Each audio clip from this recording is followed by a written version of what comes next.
विश्लेषण अब हम करेंगे। नमस्कार, खबर की खबर में आपका स्वागत है। मैं हूं दिनेश गौतम। जम्मू कश्मीर से धारा 370 हटाए जाने के बाद आज प्रधानमंत्री नरेंद्र मोदी ने देश को संबोधित किया। पीएम मोदी ने कहा कि अनुच्छेद 370 से मुक्ति एक सच्चाई है और अगले 1 घंटे तक हम आपको पीएम मोदी की बड़ी बातें सुनाएंगे, उसका विश्लेषण करेंगे। जम्मू कश्मीर में हमेशा के लिए केंद्र का शासन नहीं होगा। जैसे ही नॉर्मलसी बहाल होगी वहां से हम इसको यूनियन टेरिटरी अभी जो बनाया हुआ है वो हटा देंगे। लद्दाख जरूर केंद्र शासित प्रदेश ही रहेगा। हालात सुधरते ही जम्मू कश्मीर पूर्ण राज्य बनेगा और जम्मू कश्मीर में चुनाव जल्द हो, यह भी सुनिश्चित किया जाएगा। उन्होंने यह भी कहा कि धारा 370 ने कश्मीरियों को सिर्फ आंसू ही तो दिए हैं। जम्मू कश्मीर के लोग अपने जनप्रतिनिधि चुनेंगे और देश के सभी नागरिकों के अधिकार एक समान होंगे। आतंकवाद, अलगाववाद, भ्रष्टाचार से, परिवारवाद से जम्मू कश्मीर मुक्त होगा और अब जम्मू कश्मीर के लोगों की जिंदगी पहले से बेहतर होगी। जम्मू कश्मीर में हमेशा के लिए केंद्र का शासन नहीं लगाया जा रहा है। कुछ समय के लिए ऐसा होगा, लेकिन जैसे ही हालात सामान्य होंगे वहां के लोग अपना जनप्रतिनिधि चुन सकेंगे और ये हम सुनिश्चित करेंगे कि वहां हालात जल्द सामान्य हो और जल्द ही लोग अपना प्रतिनिधि चुन सकें। ये अहम बात उन्होंने जम्मू कश्मीर में 370 के वो क्लॉजेज हटने के बाद, जो कि उसे स्पेशल स्टेटस का दर्जा देते थे, 35A के हटने के बाद आज उन्होंने देश के नाम संबोधन में अपनी ये बात कही। प्रधानमंत्री ने अपने संबोधन के दौरान लोगों को ईद की शुभकामनाएं दी। कहा कि सरकार ये कोशिश कर रही है कि ईद के दौरान जम्मू कश्मीर के लोगों को किसी तरह की कोई परेशानी ना हो।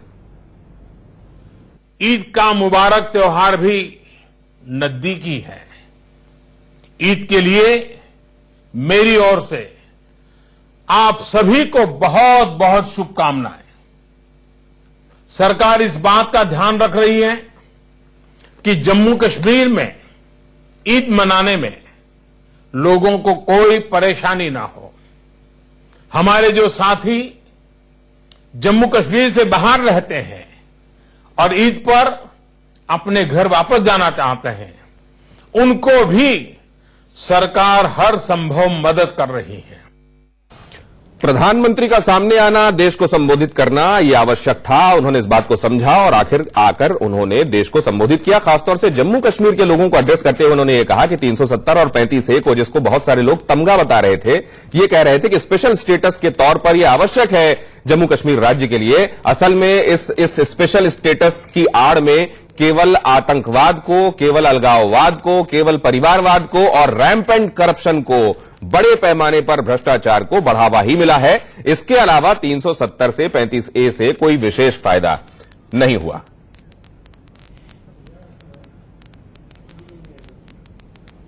समाज जीवन में कुछ बातें समय के साथ इतनी घुल-मिल जाती हैं कि कई बार उन चीजों का एक प्रकार से मन में स्थायी भाव बन जाता है, स्थायी मान लिया जाता है। ये भाव आ जाता है कि कुछ बदलेगा ही नहीं, बस ऐसे ही चलेगा। आर्टिकल 370 अनुच्छेद 370 के साथ भी ऐसा ही हुआ। उसमें जम्मू कश्मीर और लद्दाख के हमारे भाई बहनों की, हमारे बच्चों की जो हानि हो रही थी उसकी चर्चा ही नहीं होती थी। हैरानी की बात यह है कि आप किसी से भी बात करें तो कोई ये भी नहीं बता पाता था कि अनुच्छेद 370 से जम्मू कश्मीर के लोगों के जीवन में क्या लाभ हुआ। भाई और बहनों, आर्टिकल 370 और 35A ने जम्मू कश्मीर को अलगाववाद, आतंकवाद, परिवारवाद और व्यवस्थाओं में बड़े पैमाने पर फैले भ्रष्टाचार के अलावा कुछ नहीं दिया।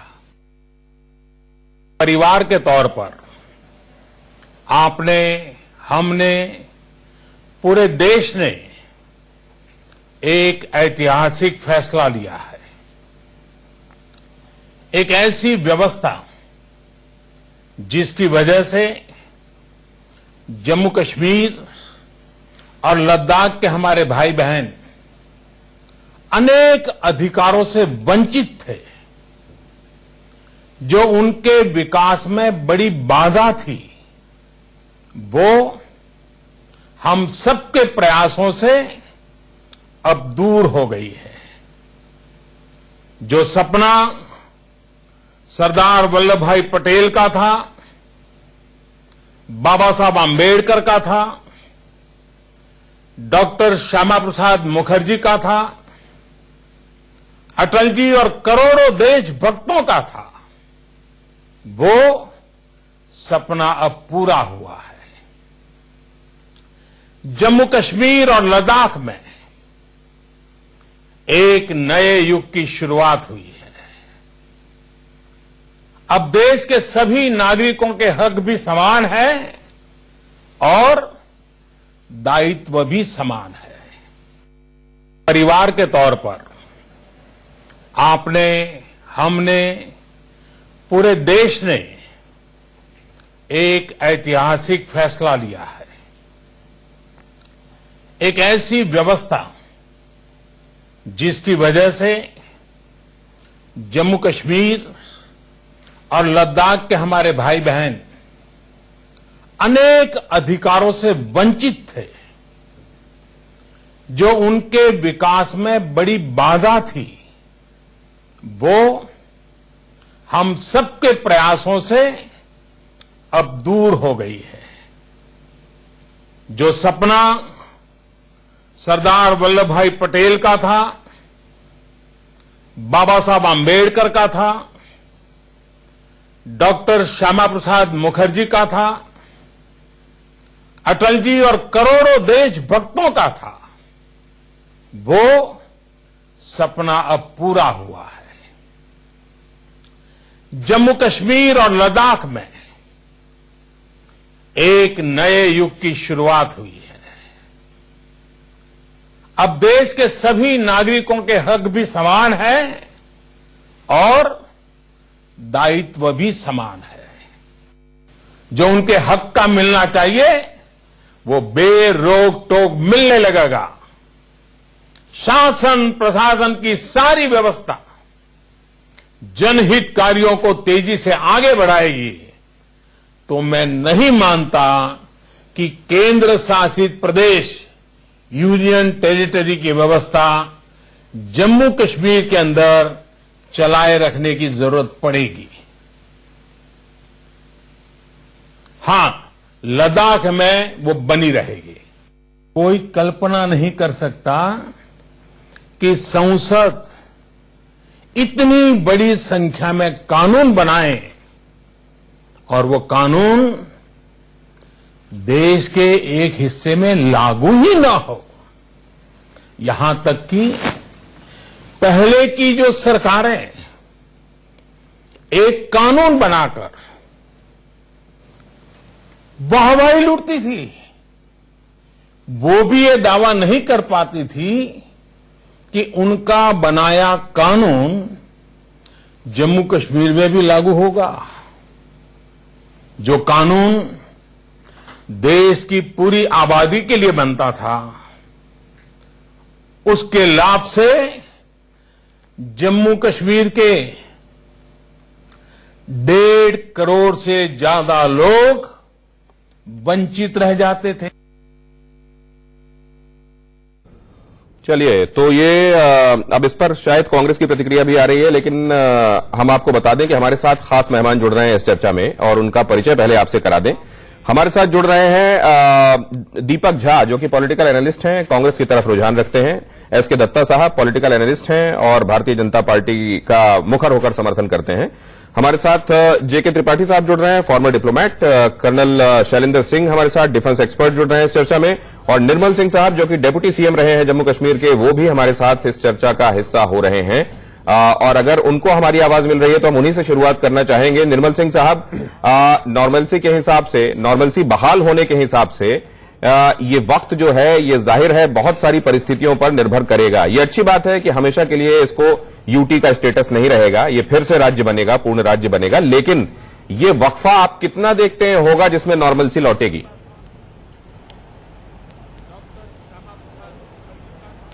देखिए, एक तो ये बहुत बड़ा ऐतिहासिक जो फैसला हुआ है कि 70 साल का जो सपना था, वो सपना आज जो है वो हमारा पूरा हुआ। और यहां पर जिस तरीके से विरोधी पक्ष के लोग, यहां के अलगाववादी या अलगाववादी मानसिकता रखने वाले लोगों ने भ्रम फैलाने की कोशिश की, उसको पहले गृह मंत्री जी ने पार्लियामेंट में उसको जो है आश्वस्त करने की कोशिश की जम्मू कश्मीर के लोगों को, और आज प्रधानमंत्री जी ने आश्वस्त करने की जो है उन्होंने अपने भाषण में किया है। तो हम जम्मू कश्मीर के लोग, हम तो पहले से ही जानते थे कि ये हमारे हित में है, लेकिन कुछ लोग जरूर थे जो गुमराह हो रहे थे। मुझे लगता है कि अभी मेरा सवाल एकदम सीधा सा था सर, ये बहुत जरूरी था, ये बहुत अपरिहार्य था और ये बहुत स्वागत योग्य है कि प्रधानमंत्री भी सामने आए, उन्होंने स्थिति साफ की। मेरा सवाल सीधा सा ये था, आप सीजन कैंपेनर हैं, अनुभवी राजनेता हैं, मैं आपसे ये जानना चाहता हूं कितना वक्त लगेगा सामान्य स्थिति बहाल होने में जम्मू कश्मीर के अंदर? देखिए, शांति व्यवस्था तो मुझे लगता है कुछ दिनों में, कुछ महीनों में होगी, लेकिन पाकिस्तान जरूर जो है अपना जो षड्यंत्र करेगा। यहां के जो लोग हैं, जो अलगाववादी हैं, हुर्रियत के लोग हैं, बाकी सोकाल जो मेन स्ट्रीम के लोग हैं, वो भी कुछ जरूर गड़बड़ करने की कोशिश करेंगे। लेकिन जिस प्रकार की यहां व्यवस्था है, शासन व्यवस्था है, उसको संभाला जाएगा, सख्ती से निपटा जाएगा, उग्रवादियों से सख्ती से निपटा जाएगा। और जल्दी ही जो है मुझे लगता है कि महीना भी नहीं लगना चाहिए, उसके अंदर अंदर जो है नॉर्मलिटी आएगी और ऐसा ऐसा जो है चीजें जो है रूटीन में होना शुरू हो जाएंगी। चीजें रूटीन में होना शुरू हो जाएंगी। दीपक झा, आप आश्वस्त हैं? प्रधानमंत्री ने आज जो बातें कही उसके बाद आपका भी खासतौर से भरोसा बहाल हुआ है? देखिए, भरोसा जब प्रधानमंत्री का भाषण आता है, क्योंकि किसी पार्टी के नहीं होते हैं, तो हमें सबसे पहले समझना पड़ेगा। लेकिन जो मोदी जी आज बोले हैं बात, शायद आज से 4 दिन पहले बोले होते, लोकसभा सत्र में विधायक लाने से पहले बोले होते। मतलब आप चाह रहे थे विधेयक लाने से पहले ये प्लान बाहर आना चाहिए था? प्लान क्या बाहर, कोई चोरी थोड़ी ना कर रहे हैं देश के साथ, ये तो सीना चोरी है ना, पूरे देश को। नहीं, लेकिन आप ये मानते हैं कि कुछ एक ऑपरेशन, कुछ एक कदम ऐसे होते हैं जिनमें सीक्रेसी भी उतनी ही जरूरी होती है। इसमें क्या प्राइवेसी की जरूरत थी? आप उन दलों को बुलाते, उन लोगों को बुलाते, सरकार के नुमाइंदों को बुलाते जिनको जनता ने चुना है, जो संविधान की। जब नेहरू जी ने ये 370 और 35A का प्रावधान किया था तो जनता को बुला बुला के पूछा था। जी, मेरी बात सुन लीजिए आप। जो 543 सांसद आते हैं आज 300 भाजपा के पास है, बड़ी अच्छी बात है। लेकिन जो 200 सांसद विपक्ष के हैं, उनको विश्वास में लेते हैं, उनके साथ सर्वदलीय मीटिंग बुलाते। जब कांग्रेस ने इमरजेंसी लगाई थी तो सबको भरोसे में लिया था। बात करते हैं डॉक्टर दत्ता, इसलिए मोदी जी ने जो आज विश्वास की बात करें, वो एक कोशिश मरहम लगाने की बात कर रहे हैं। बाकी इससे और कुछ होने जाने वाला नहीं है। इस देश में लोग समझते हैं, सारी बातें समझ रहे हैं कि क्या बोल रहे हैं मोदी जी। ठीक है डॉक्टर दत्ता। कांग्रेस वायनाड कमेटी के जितने लोग और उनके जितने सारे समर्थक, ये लोग ऐसे बातें हमेशा ही करते हैं और हमेशा ही करेंगे।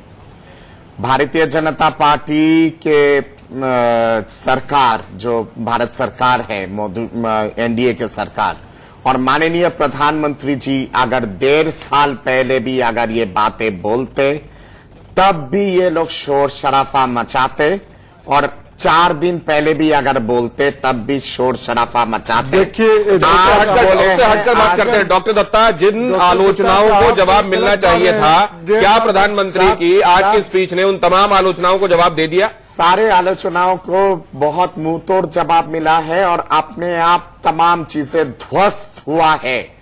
पर कांग्रेस पार्टी जो पूरे भारत के राजनीति से ध्वस्त हो चुका है, उसको कौन समझाए? समझाने के बाद भी ना समझ है। दत्ता साहब, आप हमेशा ना समझ ही रहेंगे। बात के लिए कांग्रेस पार्टी 2.5 महीने से एक साथ है, लेकिन आपको लगता है कि विपक्षी दल है वो एंटी नेशनलिस्ट है, क्योंकि हम एंटी बीजेपी बात करते हैं। अगर एंटी बीजेपी बात इस शोर शराबे के बीच में एक बात मैं समझना चाह रहा हूं दीपक जी, इसका आह्वान प्रधानमंत्री ने अपनी स्पीच में भी किया।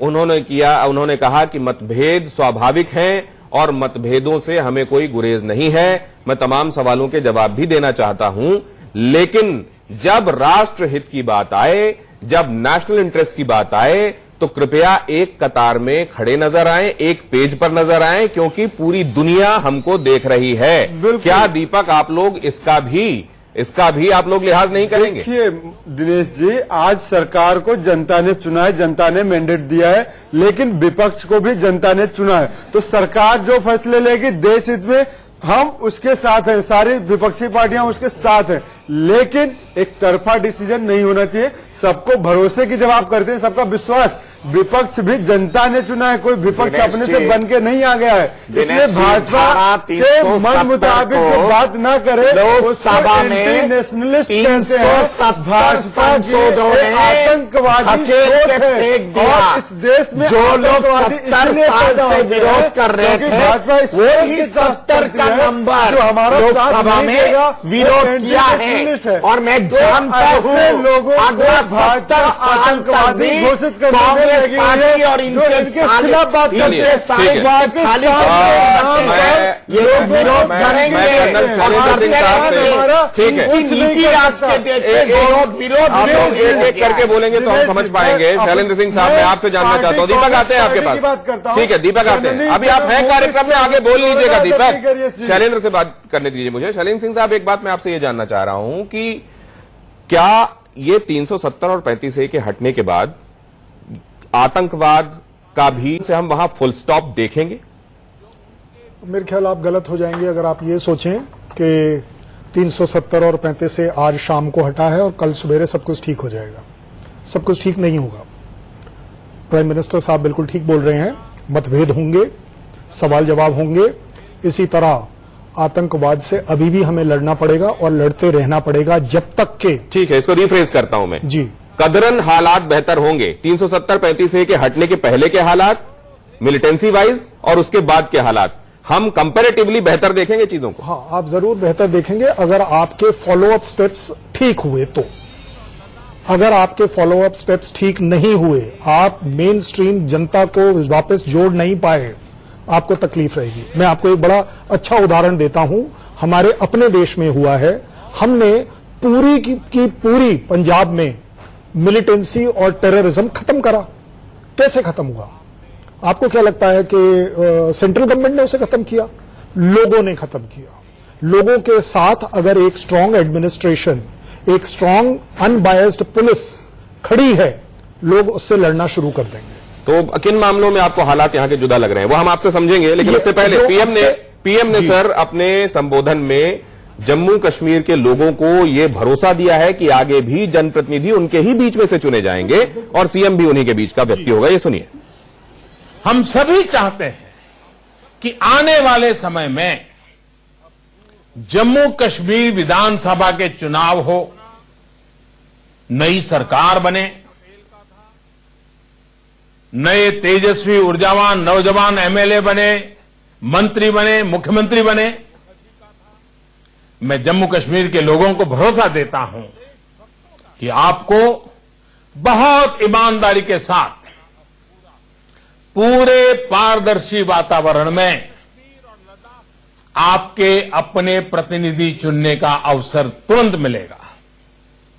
जैसे बीते दिनों पंचायत के चुनाव पारदर्शिता के साथ संपन्न कराए गए, वैसे ही जम्मू कश्मीर के भी चुनाव होंगे। अपने बीच में से आप अपने प्रतिनिधियों का चुनाव कर सकेंगे। मतलब उस तरह के अंदेशे जो लग रहे थे कि लो यहां पे भी केंद्र ने एक तरीके से अपने नीचे ही चीजें रखने के बारे में सोचा हुआ है, यह स्पष्ट कर दिया गया। और त्रिपाठी साहब, इस पर मैं आपकी राय चाहूंगा। क्या ये लोगों को वहां इस कंसर्न के लिहाज से, इस चिंता के फ्रंट पर एक बड़ा रिलीफ देगा प्रधानमंत्री का स्टेटमेंट? देखिए, इसमें कोई शक नहीं है कि प्रधानमंत्री का ये वक्तव्य लोगों को एक भरोसा दिलाएगा और लोग ये समझना शुरू कर देंगे कि शायद अब अच्छे दिन जम्मू एंड कश्मीर के भी आ रहे हैं। लेकिन मैं इसके साथ साथ सरकार को आगाह कर देना चाहता हूं कि पॉलिसीज, नीतियां बहुत बढ़िया बनाई जाती हैं, लेकिन इम्प्लीमेंटेशन के लेवल पे उसको कार्यान्वित करने के लेवल पे कहीं ब्यूरोक्रेसी द्वारा, कहीं लॉ एंड ऑर्डर के पुलिस द्वारा, कहीं और फोर्सेस के द्वारा, वेस्टेड इंटरेस्ट के द्वारा उसमें काफी कमी, काफी ढिलाई आ जाती है और लोग ये सोचने सर, आपको ये लगते लगता है आपका इतना बड़ा अनुभव इस बड़े ओहदे पे काम करने का, क्या ये नहीं बताता कि एक वाटरशेड डिसीजन है और इसको सही करने की दिशा में और ये देखने की दिशा में कि हर एक चीज फॉल इन प्लेस हो, सरकार कुछ भी करेगी? सरकार को करना चाहिए और मुझे लगता है कि सरकार करेगी, लेकिन फिर भी मैं ये आगाह ये कर देना चाहता हूं कि ये बहुत जरूरी हो जाता है कि सरकार ये देखे कि उसकी कथनी और करनी में फर्क न दिखाई दे, नहीं तो फिर वही वापसी वहीं आ जाएगी जहां लोगों का सरकार पर से भरोसा उठ जाएगा, जैसे लोगों का राज्य सरकार के ऊपर से उठा है। ये बहुत ही सोच समझ के फूंक फूंक के कदम उठाना चाहिए और मेरे विचार से जैसे जैसे कर्फ्यू में और बाकी सारी चीजों में ढील आती जाएगी, वैसे ही वैसे सरकार का ये प्रयत्न और तेजीतर होना चाहिए कि लोगों का भरोसा जीते। एक बात मैं ये समझना चाहता हूं कि क्या डॉक्टर दत्ता ये जो डिस्पेंसेशन है वो भी समझ रहा था, ये सरकार भी समझ रही थी कि ये ऐतिहासिक कदम है, इसीलिए क्या ये भी इसके साथ बगैर कहे ये नहीं समझा जा सकता कि एक बहुत मेटिकुलस प्लानिंग इसके पीछे लगी हुई होगी और हम जो कहा जा रहा है उसको हर्फ दर हर्फ जमीन पर उतरते हुए भी देखेंगे? आपने बहुत अच्छा सवाल पूछा दिनेश जी, और अब मैं कुछ चीजों का डेफिनेटली एक सही तरह से खुलासा कर सकता हूं। धारा 370 खत्म हो गया है, दो आपके यूनियन टेरिटरी तैयार हुई है। इसके पीछे जो पूरी रणनीति थी और जो रणनीति है वो आज का नहीं है, वो लगभग पिछले 2.5-3 साल पहले से इसकी शुरुआत हुई थी, चाहे वो भाजपा के अंदर हो या फिर चाहे सरकार के अंदर हो, जैसा मेरा मानना है। और सिस्टमेटिक वे में लगातार इसको प्रयास किया गया था। बहुत लोगों ने ये कहा कि पीडीपी के साथ भाजपा का सरकार बनाना। सर, आप बहुत अहम बात कह रहे हैं, ये मैं जान रहा हूं कहां सब यहां कहां पहुंच रही है। मतलब ये पीडीपी के साथ सरकार बनना और आगे की जो स्थितियां थी वो भी शायद पहले ही सोच ली गई थी, लेकिन उससे पहले जरा ये स्टेटमेंट का जो ओवरऑल स्टेटमेंट है उसमें से ये हिस्सा भी बहुत अहम है, वो भी हम सुन लें। जम्मू कश्मीर में धारा 370 हटाए जाने का विरोध कर रही कांग्रेस पार्टी की बार बार किरकिरी हो रही है। पार्टी लाइन के उलट कई बड़े नेता मोदी सरकार के जम्मू कश्मीर पुनर्गठन बिल को सही करार दे रहे हैं और पार्टी के वरिष्ठ नेता गुलाम नबी आजाद ने एनएसए अजीत डोभाल के साथ खाना पीना खाते हुए ये कहा कि कश्मीरी आदमी को तो खरीदा जा सकता है, उन्होंने बिकाऊ कहा। वहीं पार्टी के दूसरे बड़े नेता कर्ण सिंह ने मोदी सरकार के इस फैसले का समर्थन किया है। ये स्टोरी देखिए, ये रिपोर्ट देखिए।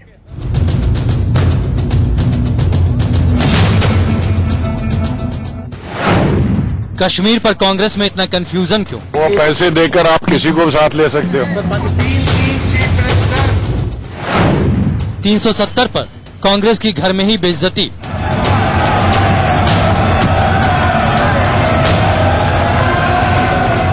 जम्मू कश्मीर में धारा 370 हटी और राज्य को 2 संघ शासित प्रदेशों में बांटा गया तो कांग्रेस में कंफ्यूजन फैल गया।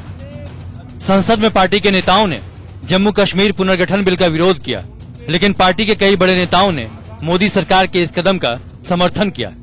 इस बीच राष्ट्रीय सुरक्षा सलाहकार अजीत डोभाल कश्मीर पहुंचे, वहां के आम लोगों के साथ वक्त बिताया, खाना खाया, तो वो तस्वीरें भी कांग्रेस के वरिष्ठ नेता गुलाम नबी आजाद की आंखों में चुभ गई। सर, अजीत डोभाल की तस्वीरें सामने आ रही हैं सर। सर, अजीत डोभाल की तस्वीरें सामने आ रही हैं जहां पर वो दिखाना चाह रहे हैं वो पैसे देकर आप किसी को भी साथ ले सकते हो।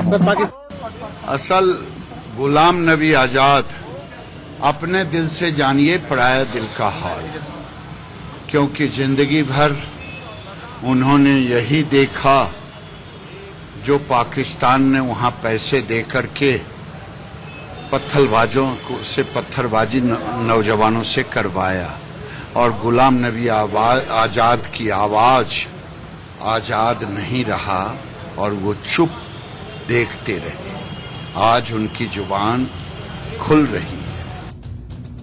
आपको बता दें कि जम्मू कश्मीर को पुनर्गठित किए जाने के बाद कश्मीर घाटी के हालात पर अजीत डोभाल पैनी नजर बनाए हुए हैं। डोभाल वहां की सड़कों पर घूमे, आम लोगों से मिले, आम आदमी की तरह एक दुकान के बाहर चबूतरे पर बिरयानी बेच रहे शख्स से बिरयानी लेकर खाई और वहाँ के लोगों से बातें भी की। अच्छा रहना चाहिए हमें, अच्छा रहेगा, अच्छा रहेगा। आप बड़ा कोशिश करेंगे, सब लोग आराम से रहें, ऊपर वाले की मेहरबानी अल्लाह जो करता है वो भलाई दुआ करते वो करेगा। हमारी बस ऐसा एड्रेस नहीं कि इंसानों की दुआ बड़ी पास है, असर भी होता है और दुआ। डोभाल कश्मीरियों से मिले, सेना के जवानों से बातें की, उनके साथ चाय नाश्ता किया, कश्मीर का भरोसा जीता। लेकिन वो कश्मीरी जो डोभाल से मिले, जिन्होंने डोभाल के साथ खाना खाया, जिन्होंने उन्हें अपने घर पर चाय की दावत दी, वो सभी कश्मीरी कांग्रेस को बिकाऊ लगते हैं। सर अजीत डोभाल की तस्वीरें सामने आ रही हैं सर अजीत डोभाल की तस्वीरें सामने आ रही हैं जहां पर वो दिखाना चाह रहे हैं वो पैसे देकर आप किसी को भी साथ ले सकते हो। देखिए, ये बहुत ही दुखद बयान है जो गुलाम नबी आजाद जी ने दिया है। ये कहना कि कश्मीरियों को कोई भी पैसे देके खरीद सकता है, ये कहीं न कहीं भारतीयों को और कश्मीरियों को कम करके आंकना और उनके व्यक्तित्व पर, उनके सच्चाई पर आघात करना है। और जहां तक ये बिकना, खरीदना, बेचना, भ्रष्टाचार करना, ये जो कल्चर है, ये कांग्रेस पार्टी का कल्चर है। लेकिन कांग्रेस के दूसरे वरिष्ठ नेता कर्ण सिंह, जो महाराजा हरि सिंह के बेटे हैं, उन्होंने मोदी सरकार के जम्मू कश्मीर पुनर्गठन बिल का समर्थन किया है। कर्ण सिंह ने कहा, लद्दाख को केंद्र शासित क्षेत्र बनाया जाना स्वागत योग्य कदम है। आर्टिकल 35A में व्याप्त रहे लैंगिक भेदभाव को दुरुस्त करने की जरूरत थी। मेरी मुख्य चिंता जम्मू कश्मीर के सभी वर्गों और क्षेत्रों के कल्याण की है। जम्मू कश्मीर पुनर्गठन बिल पास कर मोदी सरकार ने वो कर दिखाया जो 70 साल से किसी सरकार ने नहीं किया। लेकिन कांग्रेस इस बिल को लेकर पहले दिन से ही दोफाड़ हो गई।